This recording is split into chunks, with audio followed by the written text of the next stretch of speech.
Hello, everybody, and welcome to the Leaders in Supply Chain podcast. I am your host, Radu Palamariu, Managing Director of Elcat Global.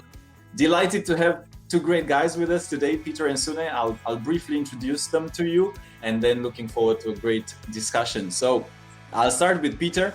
He's the co-founder of Project Aviato, which is an independent investment fund set up to support companies with ideas in transport and in logistics.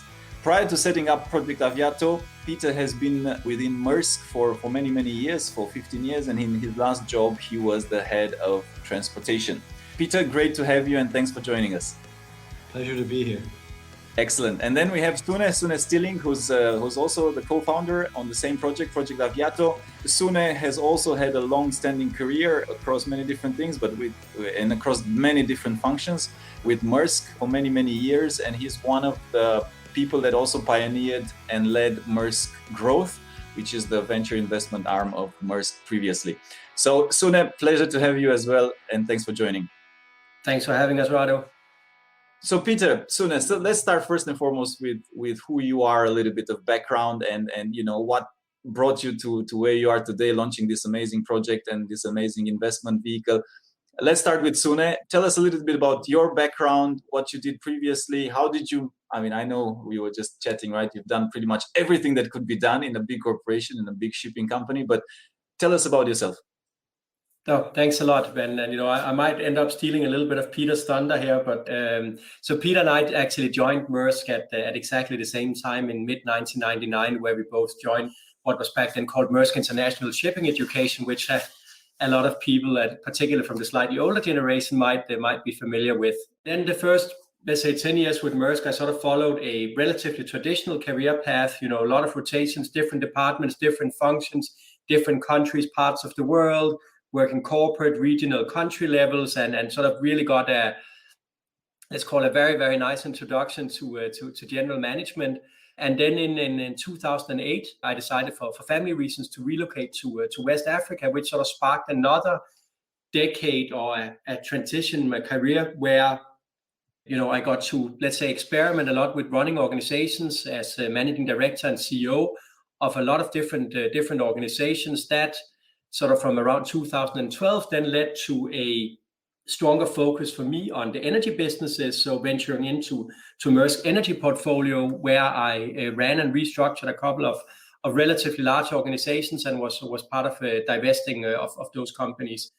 And then in mid 2016, when Maersk decided to change the strategy and move from being a conglomerate to becoming a focused transportation logistics business, I got the call from Søren Skou, who asked me to undertake or oversee the adjacent growth agenda for Maersk on an enterprise level.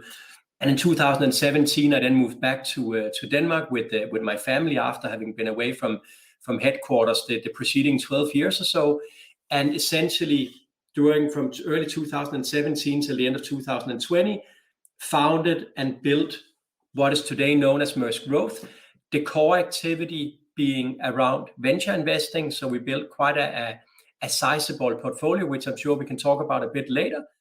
23, 24 first round investments, another 10 follow-on rounds in startups all over the globe over a 3-year period, but have also been doing some BDV stuff. We are very involved when we incubated TradeLens, that a lot of the audience is probably aware of. We were involved in setting up the Maersk Cold Chain product and a lot of other things in the early days. And then over time, it's sort of become more and more focused on the venture investment part. And and then as you mentioned, then at the end of 2020, Peter and I decided to leave Maersk. Not an easy decision for either of us, but we just felt that the opportunity that Project Aviato represents, it's so good. It's a one in a lifetime or once in a cycle, as we talk about it, opportunity that we had to go after. And that's, and here we are. Super. Thanks for that run through. Peter, tell us a little bit. You've been all over the place as well. So yeah, maybe a bit your background. I think that's also what characterizes Maersk, is it gives you a lot of opportunities very early in your career. And you could say, Sune said it, right? We started together 21 years ago. And then my career has taken me to several places. I've had kids in 3 different countries. I've tried to lead a growing Balkan region, spent time in Madrid, spent time in Eastern Europe. And then latest, I would say 6 to 8 years has been very much focused around transformation. So on one side, it was initially transforming, you could say, the pricing and optimization model of Maersk, so building a revenue management capability. And then latest, what typically happens is I went and I took my executive MBA at INSEAD and had an amazing time. And of course, that opens all of a sudden a lot of doors, and came back from that. And then I was asked at the time, well, how about you take this transformation? We need to take Maersk to a completely different place. And it fit perfectly into what I had experienced, what I wanted to do, you could say. And then having worked on should we say, moving Maersk from being a conglomerate with an energy business and becoming the end-to-end integrator has been super exciting, driven the platform operating model, all kinds of super interesting that are it's going to change Maersk for the future to be. And you're already going to start reading something about it.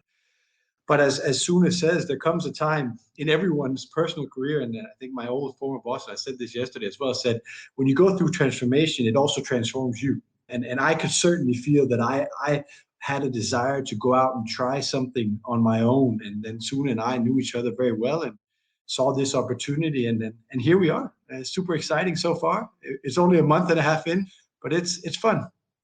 No, awesome. So let's go into the present, right? So, and I know that, Project Aviato, once in a cycle, that's what Sune said. That's what you have it on your LinkedIn. Let's talk about that. What is it? Once in a cycle. Tell us more about what you're building. Do you want to kick that off, Peter? Yeah, sure.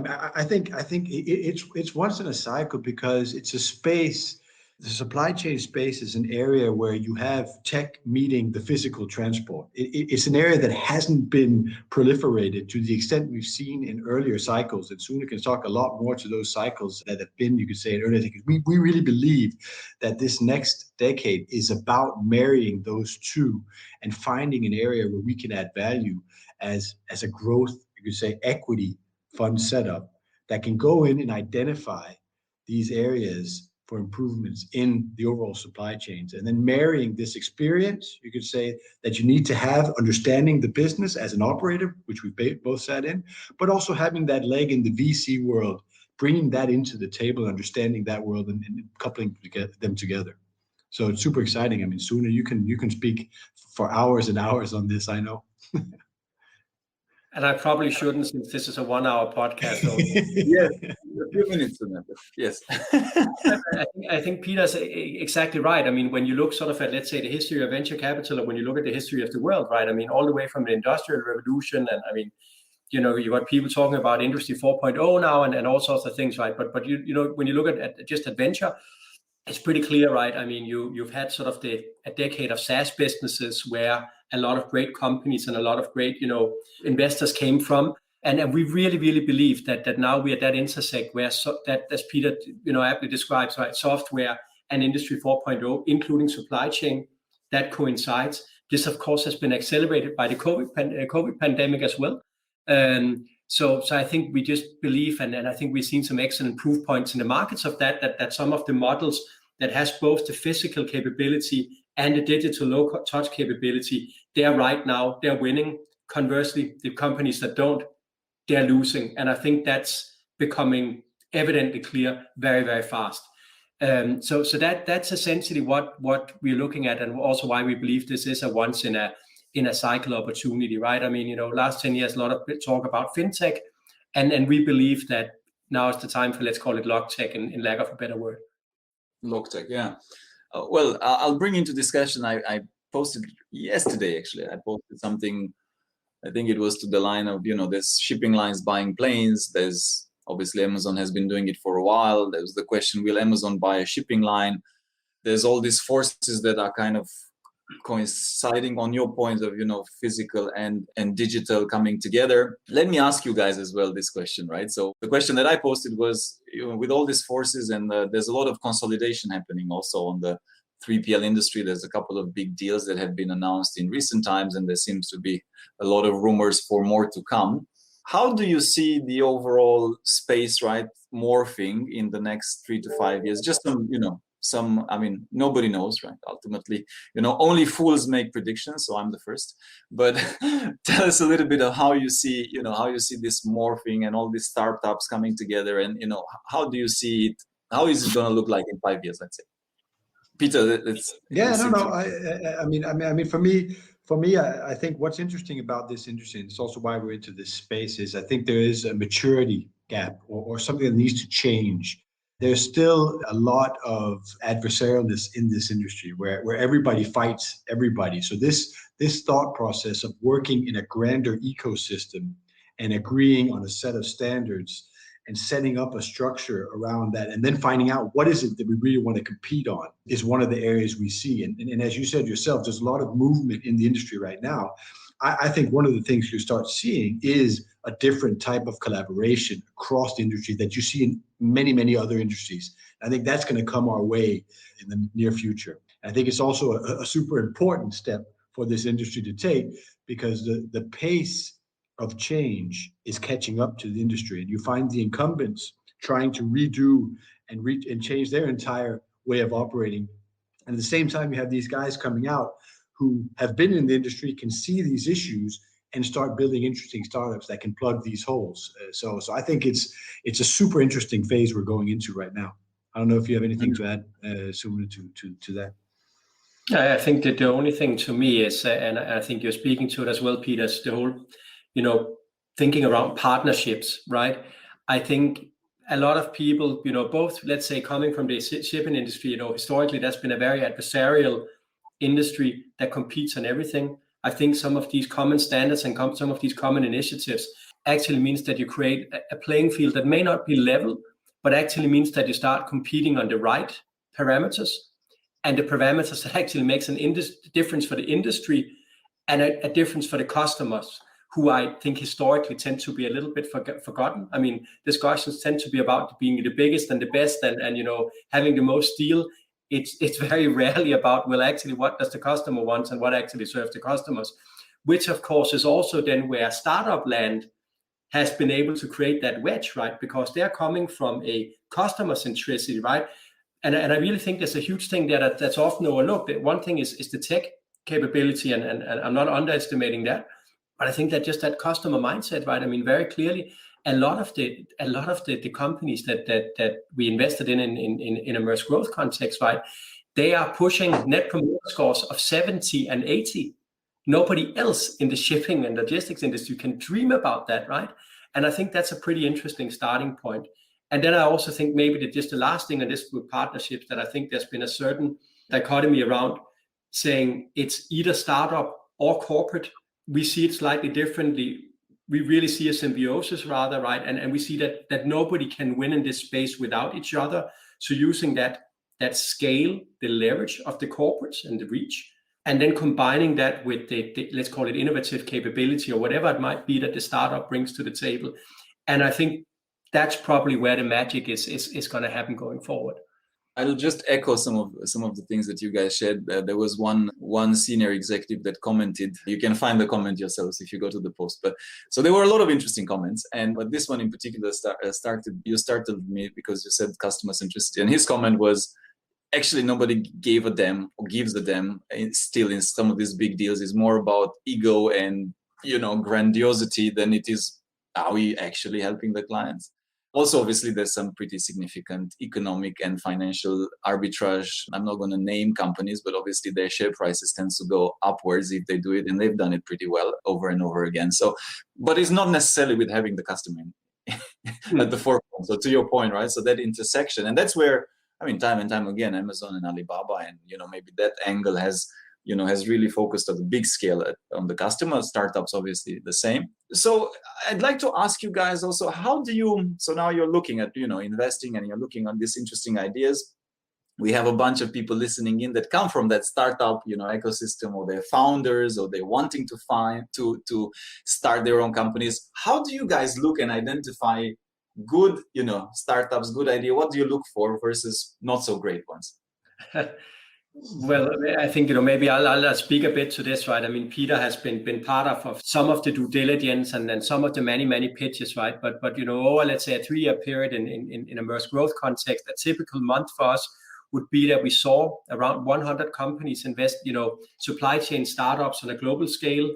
And then, statistically, we ended up investing in one of those, right? So I think, we've kissed a lot of frogs. I think it's also pretty clear that my understanding and perception of what does good look like has also changed and probably improved over the last 3-4 years. I think some of the things that certainly still stands, right, is that, we were saying at Maersk Growth, and that's also being carried into Aviato, right, that we invest in teams, right? And this might sound like a little bit of a cliche, but there's clearly something about this, right, that, you might have the world's best idea, but if you can't really execute on it, if you don't have the time to support it, right? So you rather support or back a rock star team with a mediocre idea than get, a mediocre team with a brilliant idea. And at least when you're speaking at this from an investor perspective, right? And I think certainly one of the things that I've had to learn, and I might sort of be diverging a little bit from the question now, I promise to come back in just a second, but certainly one of the big things that I've had to learn from being a corporate exec to being a venture investor is that in the corporate world, right, we spend 90% of our time talking about all our problems and fixing our bleeders, right? So, let's fix our problems, fix our problems. Whereas, in the venture world, the bleeders, they're left to bleed. But you actually focus on the upside and on your performers. And I think that at least for me has been sort of quite refreshing, right? So it starts with the team. We want to see a team. It doesn't have to be perfect, but we want to see a team that has sort of the right foundation, right? Then we want to we invest in, or will be investing in what we call tech-enabled business models. So not pure hardware, whatever it is, and not sort of, so we like to marry that let's say the physical movement with the software layer. And then we really, really like to see companies that are addressing real problems, and also problems that probably exist in 2 or 3 or 4 years from now, right? I mean, Peter has been a big part of this, but, we have a lot of respect for what a lot of the incumbents are doing now, coming together about some of the stuff that Peter spoke about before, whether it's nice checks, whether it's trade lanes, whether it's DCSA, to create some industry standards. Now, this also means that long-term, we fundamentally don't believe that there's going to be money or companies to be made of plugging those little holes, right? There's still going to be plenty of friction. There's still going to be plenty of customer problems to fix. But that's essentially the companies we want to go after, that fixes problems or opportunities that we believe will also persist in the future. So that's a little bit of a long spiel for me. I don't know if I forgot something major in that, Peter. No, I think you hit it on the head. So I don't have anything to add to that. I wanted to I guess also flip it. So this is what you're looking for, right? Are there any tell signs that it won't work, right? Or maybe you may or may not want to share mistakes that you made, but I like to always ask also, from the battle scars and from from things that seemed to be good and then it turned out to be not so good, right? So what are some of the sharing that you can say on that perspective? Yeah, that probably falls a bit on me again, as I've had to underwrite all the mistakes we've made. But I think essentially, right, as mentioned, I think somebody told me a while back that it takes a lot of money to train a partner in a VC fund, understood in the way that you're going to make a lot of mistakes. And there's only what, I cannot learn from you telling me about your mistakes. I have to get my own battle scars, right? And of course, we have a fair bit of those, right? And I think there's, of course, a difference between corporate venture and pure play venture to some extent, right? Where, from a pure play perspective, you'll probably argue, well, if you didn't hit it out of the park, then that was a failure, and that becomes relatively binary. When you start adding the strategic angle, it becomes a little bit more complicated.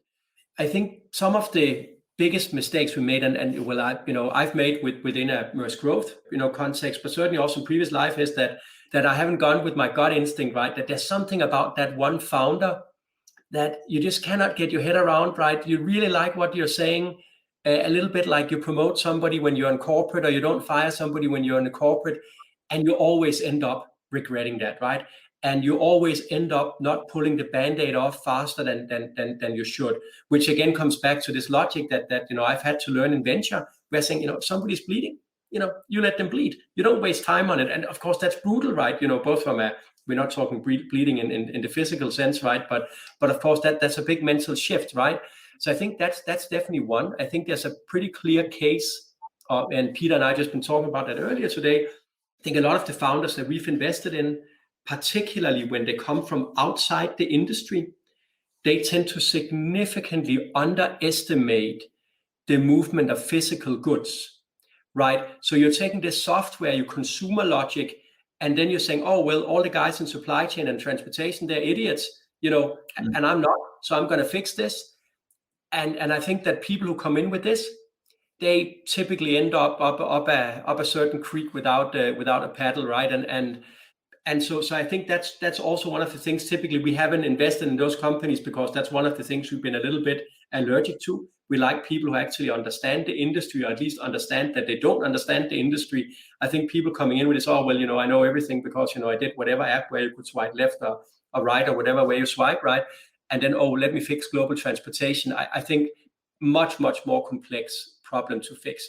And then I think maybe just my last piece on this, then even experienced founders that we've invested in, right? And I think we learned this the hard way as well.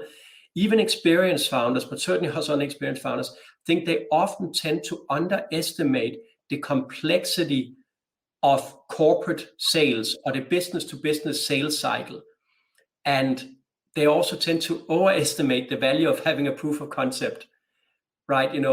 And who in a corporate can give you a proof of concept for $5,000, $10,000, $25,000? And what's the difference between getting that and then up to having a $1 million recurring revenue contract?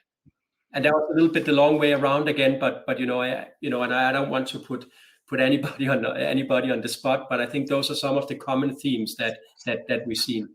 No, some great pointers. Yeah, Peter, did you want to? No, but I think as you said, one of the things that, and it hints a little bit to what Sune is saying, but this falling in love with the idea because we're insiders, so we understand the business, and we say, hey, that's, of course, I can see there's a problem here, and then you neglect to understand, one, are the people in front of you the right people to solve that problem? Because you may love that idea and say, I love this. This is exactly what we need to get done. But if you don't have the right people around the table, it's bound to fail. And I think I found myself falling into that trap on a few occasions. And then you end up spending time trying to compensate for that with those individuals. So you're doing what they should be doing. And I think that never, and you can apply that to many other things in life, also in general leadership. So. Yeah, and actually, thanks for that, Peter. That actually reminded me of, and again, this is a little bit tangential, right? But I think when you start looking at, let's say, the Gartner hype cycle, for instance, right? And I think, most people are nice, most people are curious, right? And I think that's really one of the killers often, right? For, we're experiencing this ourselves now. We are raising a fund, right? And of course, people are very interested. And what we are being told is that the worst, that's the long nose, right? Or the nose that you never get because people are curious and they want to know more, and let's have another meeting and let's talk about this and so on. And I think exactly that same thing applies to startups. And I think particularly when dealing with corporates, right? Because a lot of corporates are very curious. They want to know. I mean, at least in the VC world, you tend to get a pretty firm, a no answer. Then you also know that's a no. I think that's a little bit more binary, right? But in corporate, people are curious. They want to help, but they operate on very, very different timelines, right? And of course, if you're going in and you're depending on turning over your commercial contract every month, and you're up against a 24-month decision process, and some of these are pretty, some of these, let's say that you want to, as a major retailer, you want to change your TMS, for instance. That's not a decision you make on a Friday afternoon, right? That's very, very deep into the core of the operating system of the company, as an example. I'll pull this, some great points. I'll pull this question. I don't know if you know Sarah. I think she was with Maersk as well at some point. But anyway, so Sarah sits in Singapore. She's saying corporate versus structure, combine it in various structures. Startup portion should not be tied into the corporate structure, and then the bureaucracy of the corporate structure. I also started a debate on LinkedIn on that, and how most corporates have so many layers and so many VPs of no and chief idea killer, and blah blah blah. So what's your thoughts in terms of, what's the best way in terms of in which corporates can still be creative and innovative, right? Corporate, obviously, Maersk Growth is one example, right? Corporate venture arm. There's some other people that claim that you can even do it within the corporate. I mean, we see, as another example that comes to my mind, DHL, they have innovation centers that are kind of acting within DHL, and then they invest in the ideas that work. To this, Sarah's pointer, I guess, what's your thoughts?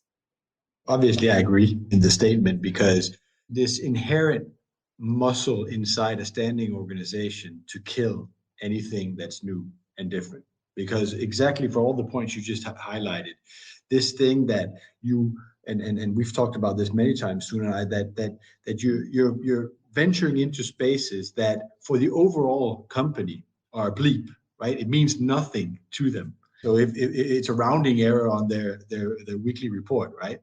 And to give the space and to give the piece to go out and build something, and most importantly, the leadership support and cover. And that's also why you could say Maersk Growth was set up as it was. Initially, it was Søren said to Sune, I'm going to give you air cover. Don't worry, nobody's going to come bother you. You can do what you need to do. That is extremely important to be able to be successful in this type of setup. And then you could say it's identifying quickly these who say no. Find out how do you maneuver around them? How do you find corporate sponsors? And you could say in our former relationship, I was on the corporate side and Sune was the cool kid over in the corporate venture side. And we were, you could say, allies in the sense that there was a way in for Sune into the corporate world, and I could go get inspiration when I needed a breath of fresh air on the CVC side. And I think that if you can find the right individuals who can help push some of these ideas and give space, there's a huge opportunity to make a difference. But it starts with the top and leadership understanding and buying into this and giving the space. And I think my addition to that, and then maybe just other than clarifying, I'm still cool, but now Peter's also cool. I think the point being that, and I think Peter's absolutely right, but there's also that aspect of what is it you want to achieve, right? And I think in your post on LinkedIn, Rado, right, you spoke about disruption, industry disruption, and I think that I think there's often something about the semantics in that, right? Saying what is industry disruption, and I remember had a few conversations with a few notables around this, and I'm not going to elaborate further on that here, but when does it become incremental and when does it become disruptive? And I actually think that a lot of corporates also inside the mothership are good at the incremental innovation. I think what Maersk is doing on the technical side, on the vessels, and then now just on they announced earlier today that they're going to have a carbon neutral container ship on the seas in 2023. I mean, that's absolutely brilliant, right? And so from an innovation perspective, I think that's fantastic. Will it disrupt the industry? Maybe not, right? But I think there's a need sort of to understand sort of what are those two separate things, right? And I think you can do, and probably with some benefit within the core of the business. I think disrupting the business, I think that's more difficult, and I think that's probably better done from the outside. No, thanks for bringing that up, Sune, and spot on. I'll bring a fairly controversial question to a certain degree, but I'll throw it at you. I think it's something that needs to be addressed because there's also an over-index on ideas. But anyway, so let me see what you think, right? So Mauricio is asking, odd question, risk assessment, do venture capitalists steal startup ideas to give to their portfolios? How to counter? So I guess the question is, you talk to a startup, then you like the idea, but you give it to one of your portfolio companies. Okay, it doesn't necessarily have to be as a VC. I guess there's also the idea that somebody can steal your idea, right? So I've been asked to sign NDAs. I'm sure you guys are asked to sign NDAs, and it's like, but have you done anything? Oh, I have an idea in my mind. Well, that's doesn't really qualify as IP. But anyways, so what do you think on this point? I'll be happy to speak a bit to that, right? And I think, to me, the starting point is no. I don't believe that VCs steal ideas and corporates steal ideas. I think if they do, they'll get away with it once, right? So I think in terms of strategy, I think that's extremely short-sighted, right? And so I'm not saying that has never happened and not saying it will never happen, but I think as a starting point, no. I think the environment and the partnerships that we engaged in, they are very open source. I've experienced very, very few times that somebody has asked me to sign an NDA. And typically my response to that have been, we'll be happy to sign an NDA, but my best guess is you're going to get more out of talking to me than I am going to get out of talking to you. So just remember that if we sign an NDA, it's too late. And this is not to be arrogant. I just think that it's a fact that we just see so much more, right? So, you come with your company, but we've seen 20 companies just like it. So we can tell you what we think is brilliant and why, and what's not so brilliant and why, right? And of course, the moment that sort of, we are on it, and of course, it's not sitting and saying, oh, you should take this tech from this guy. I think what I am seeing and where I think this is relevant, right, is, and again, this comes back to this thinking about partnerships, right? And if this industry has to move forward, some of us has to start getting off the fence, right? If you're constantly getting up not to lose, right, then nothing is going to happen, right? And Peter and I have also been part of endless projects, where we've been sitting for 12 months and discussing IP, who owns the IP if this becomes a success, saying, well, maybe we should just focus on making it a success, then we can argue about the IP afterwards, right? And I think that it's just a different mindset. But I must say, I think the one thing where I've seen this being relevant is that I think, and we've had these experiences before as well. We invest in a certain company, right? And let's say that we've invested in this company because of the team and then because they have a brilliant algorithm doing something, right? And the founding team have spent the last 4 years developing that algorithm. So we go in, we invest in the company, and now we own, 11% of this, right? And then, of course, most corporates, they're used to owning, they like control. And they're going to say, wonderful, now tell them to hand over the algorithm. I was like, but that's the whole company. No, I'm not going to ask for that, right? And I think the point being, I think that often startups and corporates, they speak in a different language, right? And they come from a different experiential learning. And therefore, I think there is actually that need, corporate VC, right? I think one of my ex-colleagues in Maersk Growth used to explain this very well, that he kind of saw us as this gearbox between the external world and then Maersk proper, that used at different speeds and spoken in different terms, right? And I think that's sometimes where you see this. And again, I actually don't think it's out of ill intent. I think it's just a different experience base altogether. Yep. So I would not, if the question was, that now I forgot his name, but if he has a brilliant idea, I would not be afraid to go out and start speaking with VCs, right? I mean, the alternative is that you keep, your idea under your pillow, and then in 30 years, probably somebody else has done it, right? Yeah, definitely don't wait. No, I on a personal note, I could not agree more. I'm going to blow a little bit my own trumpet here, but I'll share the story with the vaccines. We just did a vaccine summit, and the reason why we did it, well, to be honest, we've never done events before. I mean, we started last year because people kept asking us to do events, and then we did one in 2 months, and then we did another one. And then this vaccine, COVID-19 vaccine, everybody was talking about it in mid-December. So what I did from idea to implementation, right? And it's not just us, but it's all the sponsors and all the different friends and all the network that encourage us to do. And then they said, look, you shouldn't do it because everybody's talking. It's a huge problem that the whole industry has. Go and do it. And I said, okay, fine, let's do it. Right? So let's find a sponsor. So we put it together literally in 4 or 5 weeks. It ended up being a great success. To your point with who owns the IP, we partnered with some really great cool logistics. They've done events before, but it's more on perishables, right? Rachel White, amazing team. We didn't even sign a contract. We just said, look, Rachel, we have this idea. You have a lot of context and all of, let's just do it, right? We figured out a way also to share, obviously, the revenue. It turned out to be quite good, right? So to that point of, I think it's so important. Just get shit done and forget. I mean, obviously now if you're talking Maersk versus CMA, I mean, they should get some, stuff in writing and all of that, right? It's not, we're a small fly compared to this, but the focus should be on doing more than, okay, let's chit chat for 2 years and then nothing gets done. So I cannot support that point more, Sune, and thanks for making it. Let me pull this question, which is spot on. Literally had today a discussion on this. So Rune, maybe you guys know him, I'm not sure. So what is our batch? Sorry? He's from the same year as we are. Oh, really? I think we refuse to answer any question asked by him. Ah, okay. Sorry, let me take that. No, it's a joke. Yeah, I know. Okay, so very good question, yeah.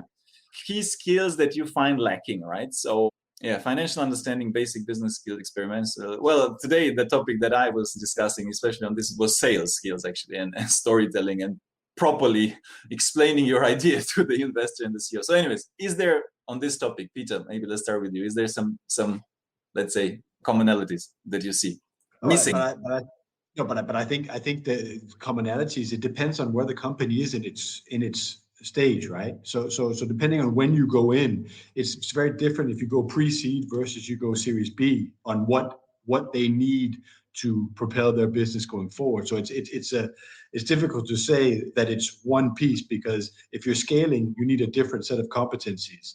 You need to know how to run the business. How do you start building a going concern?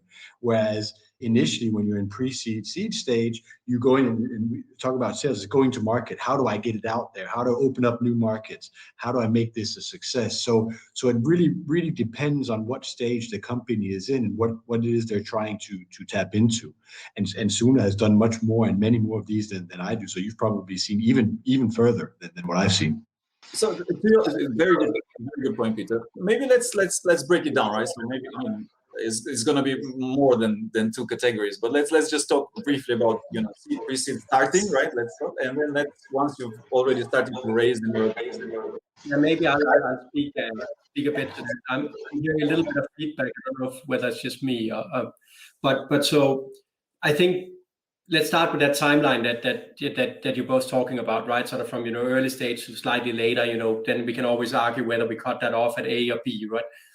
But I think it's pretty clear that in the early parts of the company, right? And I think we should just keep in mind that this has implications both for the team, management, founders, but certainly also I think for the board level, which I think is often actually overlooked in venture at least. But when you look at the early stage, right? I mean, a lot of the stuff that we've actually been in help with is like, how do you hire, right? And you should hire some people that are not like yourself, and maybe it's about time you get somebody who takes care of these contracts, because if you end up as a founder, right, and you're a techie, you're spending all your time on the recruitment, that's not really what we want you to be doing, right? So I think there's definitely some of that stuff in the early part, just that whole team formation, and probably pretty HR heavy. There's also some stuff around strategy and things like that.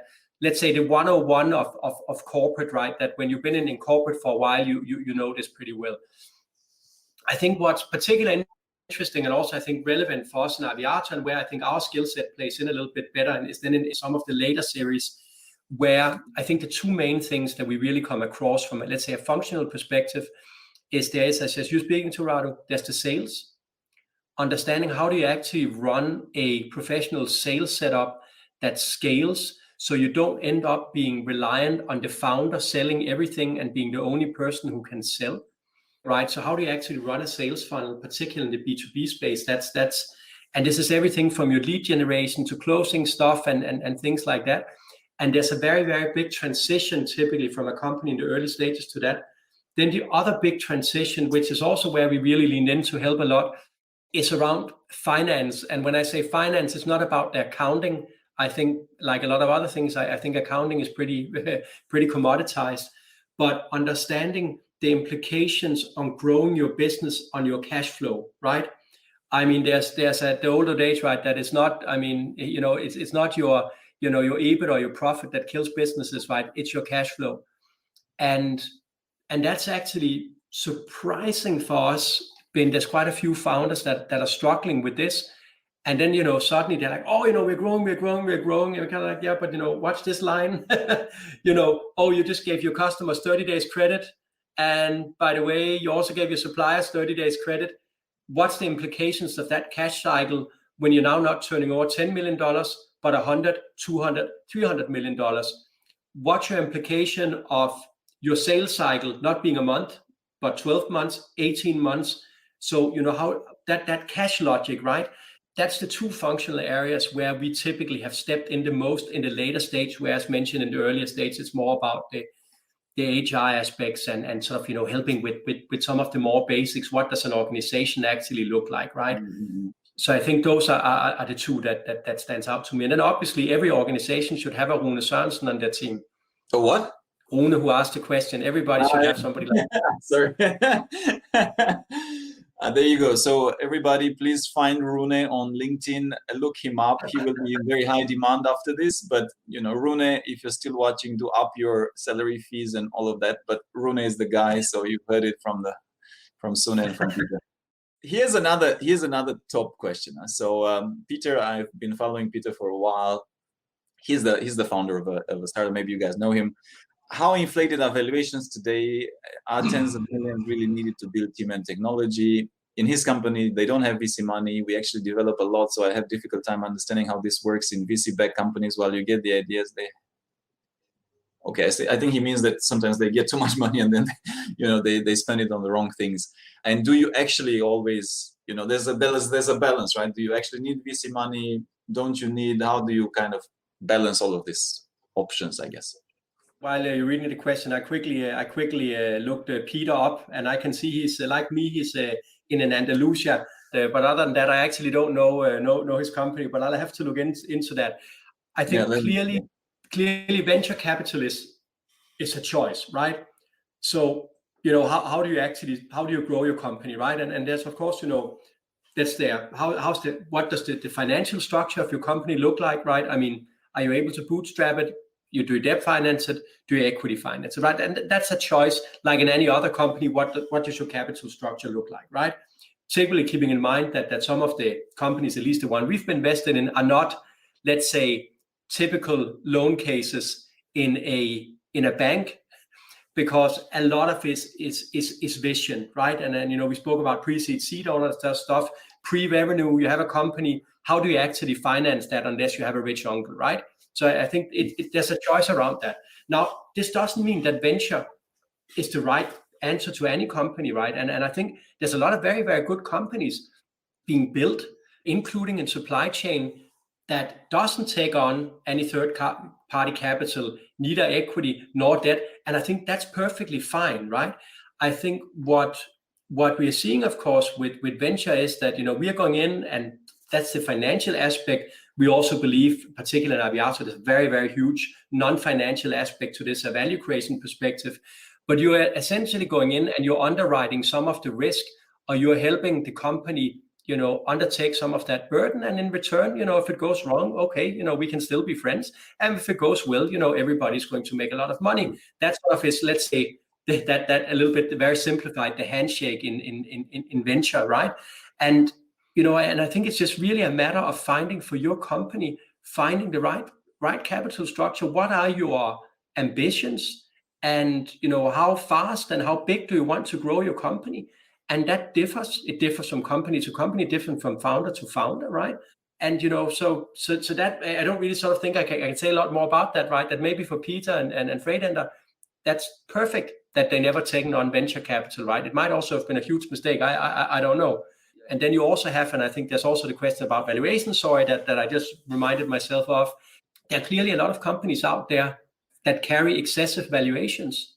I think one of the good things that we are seeing with, and Peter and I also spoke about that earlier this morning, one of the good things I think we're seeing about the COVID pandemic, right, that they're keeping in mind that when you go in and you invest in a venture case, right, you invest in part fundamentals and part, let's say, vision or ambition. And some investors and in some geographies, they lean more towards the vision. And that's why, typically out of the Bay Area, you see some pretty lofty valuations. That's because investors on the West Coast tend to be more focused on the vision. And I think sort of the further east you go, and I'll stop with east in Europe, right? But even on the US East Coast, but particularly in Europe, investors are more focused on the fundamentals, right? And cash flows are at a premium. I think one of the things we really see in the last, let's say last 12 months, 18 months with the COVID pandemic is that most investors are beginning to put a premium on cash flows. So they're focusing a little bit more on fundamentals and a little bit less on vision. But of course, vision is still a very big part of the premium. Also, typically, you end up paying a multiplier for a future cash flow or for future recurring revenue, right? So that's one aspect. I think the other one about valuation is that we are beginning to see now, because of the COVID pandemic, that these companies that I spoke about earlier, that has both a physical delivery model and a digital delivery model, and make those two intersect, they are now performing incredibly well, right? Conversely, there are companies that said, oh, well, look, in 3 years and 5 years, we'll be this. Now these 3 years have suddenly been fast forwarded. And now it turns out that they're not wearing any clothes, right? And those companies, of course, are gonna crash and burn. But, clearly some companies have way too high valuations, and that's a kiss of death, essentially. But I think it's not, is there a bubble in some spaces? Absolutely. In some spaces, I don't think so. I think actually there's still some very, very good companies out there that are trading at I think, very, very reasonable prices compared to what they can be worth. So let's build upon that, Peter, and let me ask you. So how do you guys, right? So now you've started 8 weeks. How do you find these, nuggets, these, great teams, these great ideas, these great startups? I mean, I can imagine, I don't even activate in this, and then I get some hits by startups saying, hey, can you do a podcast? Can you promote our product? Is the best. Now I can only think that you guys are getting hundreds more, right? So how do you sift through, I guess, right? And kind of, what's your mechanism for spotting the gems? And you can say that's the really positive side about now. Our third partner is not on this call, but Peter and Sune bringing an established process, you could say, from Maersk Growth on how do you go through. I mean, Sune mentioned 100 companies a month turning into one opportunity. That's a lot to sift through. So I think having a clearly established process on these are the companies that are coming in. This is how we evaluate them. They go to investment committee, and you follow that. That allows you to gain access, understand, and filter out what is done. Do you filter out some that turn out to be good? Yes, of course you do sometimes. But I think it's having an ingrained process. Secondly, I mean, the simple fact that we have webinars like this, that we announce these things on LinkedIn has, as you said, resulted in a huge influx of deals. And then finally, and I think most importantly, this area is around building relationships. And I think part of what Maersk Growth and Sune and the team have done exceptionally well, and Sune, of course, you can add to this, is build those relationships with other VC partners in this space, both in the US and around Europe. So there's an interest of working together and identifying these opportunities, and then either partnering up and investing in them together. But in essence, it's also about getting out there. And then also, you talked about it a little bit before, Sune, this value creation piece is simply alpha and omega. The second they see that we're someone who can come in and bring value to the table, that starts spreading rapidly. So if they've had a good experience with working with Maersk Growth or working with the individuals here, they would also say the next time someone's asking them, hey, you went into the bed with them, were they good? Did they help you? Did they actually provide value? And I think that's also part of what we're using in Aviato. We're putting that in bottle, right? We have it as an established process that we can lay out and push to the companies that we invest in. And that also creates a funnel of opportunities that keeps coming back. And then obviously when we've raised fund 5, 10, 15, we'll be such an important powerhouse, you could say, that they have to come to us and want to come to us because we provide value to them. That was a little bit down the road, but that's how we see it. I mean, it's a snowball effect, right? So it builds over time. And obviously, Rune, so Rune helps you a lot, right, as well. So let's not forget, your Rune strength. So bringing back Rune for, his value has gone up a little bit more, but I'll use it as a recurring theme. Awesome. Sune, did you want to add anything to that, or? I think Peter covered that. I think he covered that well, right? I think that element of social capital, right? I think that when you look at the venture community, whether on the fund side or whether on the startup side, you kind of have to earn your right? And I mean, it's a little bit, I don't know, if you join a new football team, right? You might have all your credentials from somewhere else, but that does mean that you're in the starting 11, and we work very hard for a number of years on sort of earning that right, and you kind of find out, what is it that you're good at, and what do you bring to the party, right? And I mean, let's be frank, right? I mean, if we were gonna invest in biotech, right, we wouldn't stand a chance because we have no claim for that space.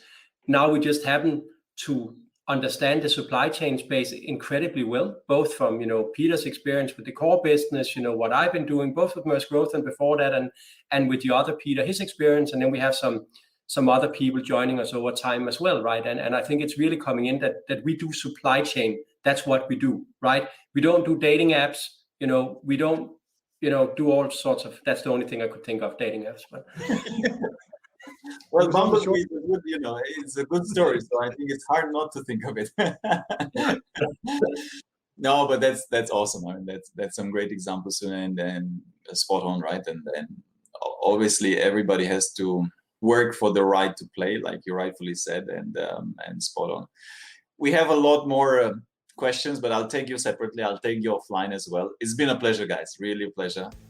Thanks for all the sharing. Great, and good luck in the journey ahead. I want everybody that will hear this, see this, as well as, do interact with Peter, do write to Sune, connect to them at least, and follow the good work that they do at Project Aviato, and keep an eye for them. If you have an idea, obviously, I don't need to tell you. If you're a good entrepreneur, go pitch them.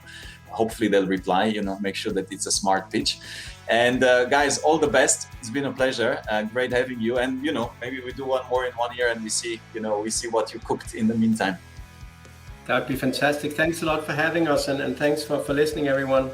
I'll go and buy some shares in Sune Sørensen now. Take care, guys. Thank you for listening to our podcast. If you liked what you heard, be sure to go to www.elcotglobal.com and click the podcast button for all the show notes of the interview. Also subscribe to our mailing list to get our latest updates first. If you're listening through a streaming platform like iTunes, Spotify or Stitcher, we would appreciate a kind review. 5-star works best to keep us going and our production team happy. And of course, share it with your friends. I'm most active on LinkedIn, so do feel free to follow me. And if you have any suggestions on what to do and who to invite next, don't hesitate to drop me a note. And if you're looking to hire top executives in supply chain or transform your business, of course, contact us as well to find out how we can help.